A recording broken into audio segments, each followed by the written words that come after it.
সরকার যেহেতু স্বীকার করে না, কিন্তু সারাদিন কারেন্ট থাকে না, আমরা এই কারণে একটা মোমবাতি করে দিই। লোডশেডিং ও বিদ্যুৎ বিপর্যয়ের প্রতিবাদে কুমিল্লার দেবিদ্বারে মোমবাতি বিতরণ করেছেন স্থানীয় সংসদ সদস্য হাসনাত আব্দুল্লাহ। শুক্রবার বিকেলে উপজেলার রসুলপুর ইউনিয়নের খাইয়ার গ্রামে সাধারণ মানুষের মধ্যে তিনি মোমবাতি বিতরণ করেন। এই সময় সরকারের সমালোচনা করে হাসনাত বলেন, বর্তমান জ্বালানি সংকটের বাস্তব পরিস্থিতি সরকার স্বীকার করছে না।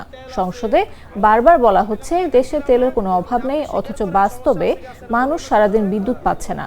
কালার এক্সপার্ট ডার্ক স্যাপ এবং মাইল্ড অন হ্যান্ডস টেকনোলজি সমৃদ্ধ অরিক্স অ্যাডভান্স ডিটারজেন্ট পাউডার আপনার লন্ড্রি এক্সপার্ট।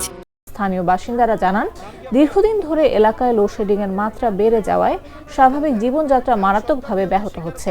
বিশেষ করে তীব্র গরমে বিদ্যুৎ না থাকায় দুর্ভোগ চরমে পৌঁছেছে। শিক্ষার্থী, ব্যবসায়ী সহ সব শ্রেণী পেশার মানুষ এ পরিস্থিতিতে ভোগান্তির শিকার হচ্ছেন। বিদ্যুৎ সরবরাহ সচল রাখতে তারা সংশ্লিষ্ট কর্তৃপক্ষের নিকট জোর দাবি করেছেন।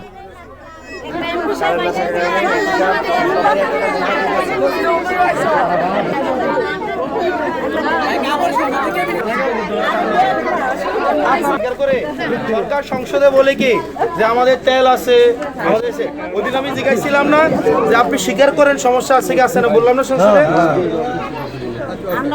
নাম কি আপনার?